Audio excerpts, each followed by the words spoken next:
नमस्कार। आज हम बात कर रहे हैं केदारनाथ के पास जो एक हेलीकॉप्टर दुर्घटना हुई है हाल ही में, उसकी। जी। हमारे पास एक लेख है, केदारनाथ हेलीकॉप्टर दुर्घटना, कारण और समाधान। और इसी के आधार पर हम घटना को, इसके कारणों को और क्या कदम उठाए गए, ये सब समझने की कोशिश करेंगे। बिल्कुल। तो ये हुआ 15 जून को 2025। सुबह सुबह करीब 5:15 बजे का वक्त था। जी, सुबह 5:20। आर्यन एविएशन का एक हेलीकॉप्टर था, बेल 407, गौरीकुंड के पास क्रैश हो गया। हाँ, और वो गुप्त काशी जा रहा था। और दुखद बात यह है कि पायलट कैप्टन राजवीर सिंह चौहान और उनके साथ 5 तीर्थयात्री और एक छोटा बच्चा भी। हाँ, एक 2 साल का बच्चा। कुल 7 लोग। किसी की भी जान नहीं बची। बहुत ही दुखद। और क्रैश के बाद हेलीकॉप्टर में आग भी लग गई थी, ऐसा बताया गया। ये वाकई बहुत भयानक है।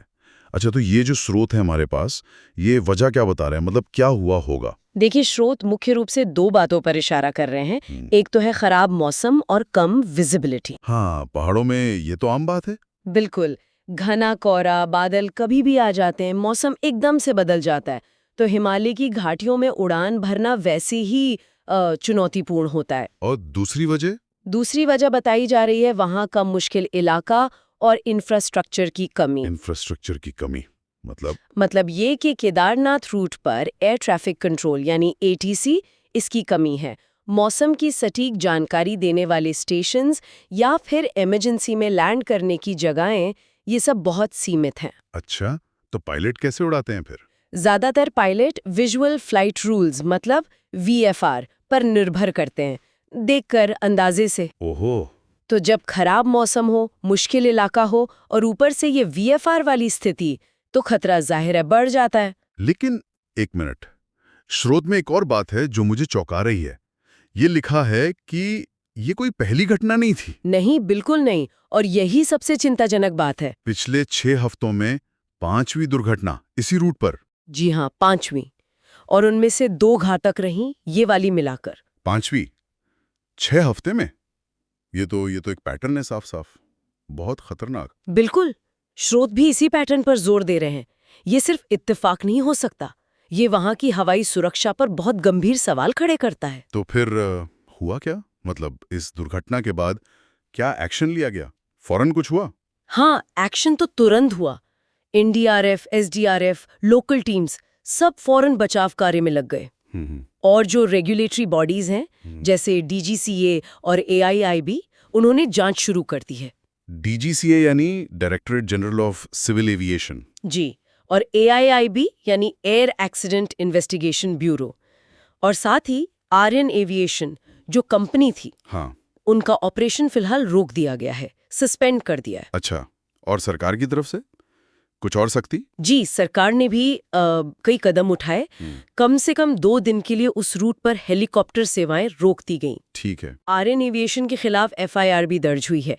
और एक और चीज हुई है, ट्रांस भारत एविएशन के 2 पायलट, हाँ। उन्हें डीजीसीए ने सस्पेंड किया है, लेकिन ये किसी पहले के उल्लंघन के लिए है। अच्छा, तो मतलब जांच सिर्फ इसी घटना तक नहीं है, पुरानी चीजें भी देख रहे हैं। ऐसा लग रहा है। स्रोत यही इशारा कर रहे हैं कि ये एक व्यापक जांच का हिस्सा हो सकता है।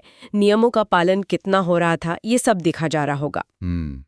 और आगे ऐसी घटनाएं ना हो, इसके लिए कुछ नए नियम भी आए हैं। हाँ, कुछ नए नियम तो फौरन लागू किए गए हैं। जैसे अब सिर्फ अनुभवी पायलट, जिन्हें वैली पायलट कहते हैं, मतलब घाटी में उड़ने का खास अनुभव हो, अच्छा। सिर्फ वही उड़ान भर सकेंगे। मौसम खराब होने पर उड़ान रोकने के नियम और सख्त कर दिए गए हैं। Alright. और हेलीकॉप्टरों के लिए उनकी मेंटेनेंस जांच अनिवार्य कर दी गई है और एक कमेटी भी बनाई गई है गृह सचिव की अध्यक्षता में। वो आगे के सुरक्षा इंतजामों और ढांचागत सुधारों पर रिपोर्ट देगी। जाहिर है इस पर राजनीतिक और सामाजिक प्रतिक्रियाएं भी आई होंगी। विपक्ष ने कुछ कहा? हाँ, स्रोत बताते हैं कि कांग्रेस ने उत्तराखंड सरकार की आलोचना की है। उनका कहना है कि सरकार की नीतियां लापरवाह हैं। एटीसी जैसे नियम ठीक से लागू नहीं किए जा रहे। और इसी निगरानी की कमी के चलते लोगों की जान गई। और एक्टिविस्ट्स वगैरह, सामाजिक संगठन? जी, कुछ कार्यकर्ताओं ने मांग की है कि सिंगल इंजन वाले हेलीकॉप्टर बंद होने चाहिए पूरी तरह से। हाँ, और ये भी कि जब तक बेहतर सुरक्षा इंतजाम जैसे मजबूत एटीसी और मॉनिटरिंग सिस्टम नहीं बन जाते, तब तक उड़ानें रोक देनी चाहिए। तो ये सब तो फौरी और राजनीतिक बातें हुई, लेकिन लंबे समय के लिए मतलब परमानेंट समाधान क्या हो सकता है? स्रोत क्या कहते हैं? आगे का रास्ता क्या है? स्रोत मुख्य रूप से 3 लॉन्ग टर्म समाधानों की बात कर रहे हैं। पहला तो है बुनियादी ढांचा, इंफ्रास्ट्रक्चर को बेहतर करना। जैसे एटीसी और मौसम सिस्टम लगाना? बिल्कुल, केदारनाथ जैसे रूट पर एटीसी और एडवांस्ड वेदर सिस्टम बहुत जरूरी हैं। दूसरा है पायलट और इक्विपमेंट के स्टैंडर्ड्स को बढ़ाना। मतलब जैसे शायद डबल इंजन वाले हेलीकॉप्टर जरूरी कर देना। हाँ, हो सकता है, और पायलटों के लिए खास वैली फ्लाइंग सर्टिफिकेशन हो। और तीसरा और शायद सबसे जरूरी वो है पारदर्शिता और नियमों का सख्ती से पालन। मतलब स्टैंडर्ड ऑपरेटिंग प्रोसीजर्स SOPs बिल्कुल साफ हों और रेगुलेटर ये पक्का करे कि कोई भी ऑपरेटर नियमों में ढील न दे, कोताही न बरतें। तो कुल मिलाकर बात ये समझ आई कि ये जो दुखद घटना हुई है, ये हाई एल्टीट्यूड वाले तीर्थयात्रा रूट्स पर एविएशन सेफ्टी की जो गंभीर चुनौतियां हैं, उन्हें सामने लाती हैं। जी।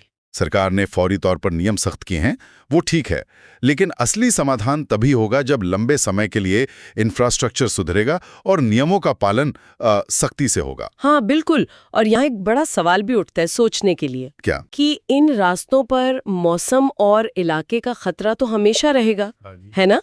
तो ऐसे में सुरक्षा और लोगों की पहुंच, इन दोनों के बीच सही संतुलन कैसे बने, खासकर जब यात्रियों की संख्या बढ़ती जा रही है? सही बात है। मतलब इन संवेदनशील और खतरनाक इलाकों में हम कितना जोखिम, कितना रिस्क स्वीकार कर सकते हैं, ये एक बड़ा सवाल है जिस पर सोचना होगा।